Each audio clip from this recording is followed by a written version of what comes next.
Assalamu alaikum. This is your chemistry class and we are studying the chapter chemical equilibrium.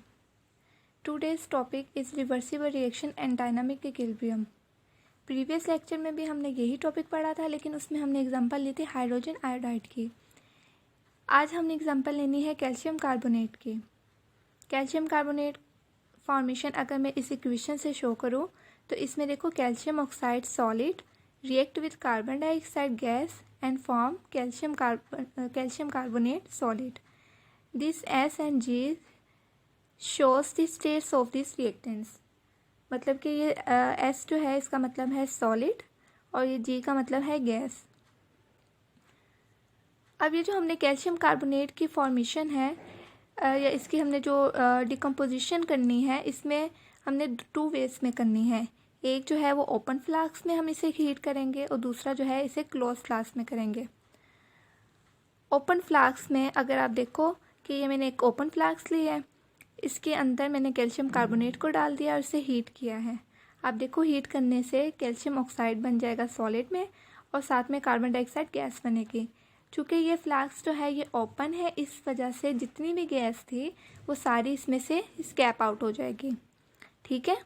और calcium oxide जो है वो solid है तो वो क्या है, वो बॉटम में रह जाएगा। अब इस रिएक्शन में ये जो डिकम्पोजिशन हुई है इसमें 2 चीज़ें हैं। एक तो ये है कि ये रिएक्शन जो है वो कंप्लीट हुआ है। कंप्लीट मतलब जितना भी कैल्शियम कार्बोनेट था वो सारा जो है वो कैल्शियम ऑक्साइड और कार्बन डाइऑक्साइड में चेंज हो गया है। दूसरी चीज़ ये है कि ये इरिवर्सिबल रिएक्शन है। दूसरा ये कि ये इरिवर्सिबल रिएक्शन है। इरिवर्सिबल रिएक्शन इस तरह से है क्योंकि ये हमारी फ्लास्क जो थी वो ओपन थी, जितनी भी कार्बन डाइऑक्साइड थी वो सारी स्कैप आउट हो गई थी और कैल्शियम ऑक्साइड के साथ रिएक्ट करने के लिए कोई भी गैस यहाँ पे कार्बन डाइऑक्साइड की मौजूद नहीं थी, जिस वजह से जो है वो कैल्शियम कार्बोनेट दोबारा से नहीं बना। तो ये रिएक्शन क्या था, इरिवर्सिबल रिएक्शन था, ठीक है। अगर मैं इसे इक्वेशन से शो करूँ तो आप देखो कैल्शियम कार्बोनेट सॉलिड डिकम्पोज होकर कैल्शियम ऑक्साइड सॉलिड और कार्बन डाइऑक्साइड गैस बना रही है। ये एरो जो है ये हम शो करते हैं गैस के साथ जब वो स्कैप आउट हो जाए, ठीक है।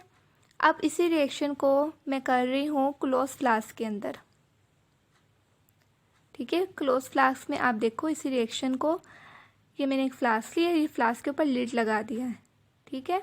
अब इस फ्लास्क के अंदर मैंने कैल्शियम कार्बोनेट को डाला था और इसे जब हम हीट करेंगे, हीट करने से आप देखो कि क्या बनेगा, कैल्शियम ऑक्साइड सॉलिड बनेगा और फिर से कार्बन डाइऑक्साइड बनेगी। लेकिन इसमें फ़र्क ये है कि हमारी फ्लास्क जो है इसके ऊपर लिड लगा हुआ है, मतलब कार्बन डाइऑक्साइड को जो है यहाँ पे कार्बन डाइऑक्साइड वो यहाँ से स्कैप आउट नहीं हो सकती। तो आप देखोगे कि थोड़े टाइम के बाद, जैसे थोड़ा टाइम गुजरेगा, कार्बन डाइऑक्साइड दोबारा से कैल्शियम ऑक्साइड के साथ रिएक्ट करके कैल्शियम कार्बोनेट बना देगी, ठीक है। तो इसमें भी आप देखो कि एक तो ये है कि इसमें इक्विलिब्रियम इस्टेब्लिश हो गया। इक्विलिब्रियम कैसे इस्टेब्लिश हुआ है कि जितने कैल्शियम कार्बोनेट ने डिकम्पोज करके ये चीज़ें बनाई, उतने ही कार्बन डाइऑक्साइड और कैल्शियम ऑक्साइड ने दोबारा से कंबाइन करके कैल्शियम कार्बोनेट बना दिया। और दूसरा ये रिएक्शन जो है वो रिवर्सिबल है क्योंकि ये कैल्शियम ऑक्साइड और कार्बन डाइऑक्साइड रिएक्ट होकर रिवर्स आ रही थी कैल्शियम कार्बोनेट बनाने के लिए। इक्वेशन से हम इसे शो करेंगे, कैल्शियम कार्बोनेट डिकम्पोज होके क्या बना रही है, कैल्शियम ऑक्साइड और कार्बन डाइऑक्साइड। कैल्शियम ऑक्साइड और कार्बन डाइऑक्साइड दोबारा से कंबाइन होके क्या बना रही है, कैल्शियम कार्बोनेट। अब इसके कुछ पॉइंट्स हैं। ने देखा कि इनिशियली जो डिकम्पोजिशन थी वो हो रही थी सिर्फ रिएक्शन में, ठीक है। जब कैल्शियम कार्बोनेट को हमने हीट किया था क्लोज फ्लास्क के अंदर तो कैल्शियम ऑक्साइड और कार्बन डाइऑक्साइड बनी थी, ठीक है। सिर्फ कैल्शियम कार्बोनेट डिकम्पोज हुआ था, तो ये रिएक्शन क्या था, forward reaction. After a while, कुछ देर के बाद आपने देखा कि कार्बन डाइऑक्साइड जो है वो रिएक्ट कर रही थी कैल्शियम ऑक्साइड के साथ और उसने दोबारा से क्या बना दिया था, कैल्शियम कार्बोनेट, ठीक है। ये रिएक्शन क्या था, रिवर्स रिएक्शन हुआ।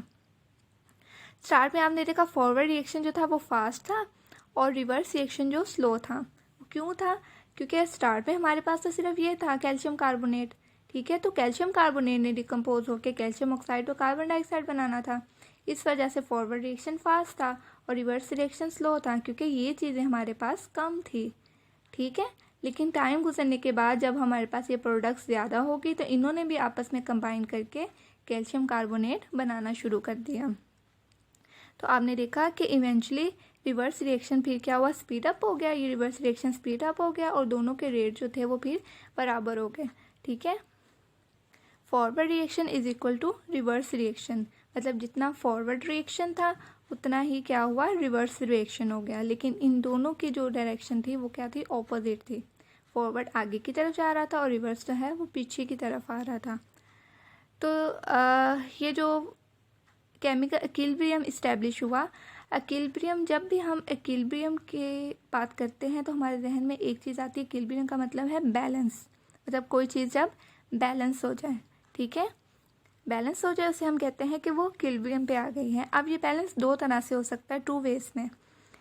एक तो ये है कि या तो ये स्टैटिक इक्विलिब्रियम होगा या डायनामिक इक्विलिब्रियम होगा। अब इनमें क्या डिफरेंस है, स्टैटिक इक्विलिब्रियम में क्या है कि when reaction ceases to proceed, मतलब जो रिएक्शन है वो प्रोसीड नहीं हुआ, आगे नहीं गया। मतलब अगर आप एक एग्जांपल हो बिल्डिंग की, बिल्डिंग आपने देखी है, बहुत सारी बिल्डिंग्स है हमारे इर्द गिर्द, अब वो कैसे खड़ी है एक जगह पे, आप देखो कि एक बिल्डिंग के ऊपर चारों तरफ से फोर्सेस लग रही होती है।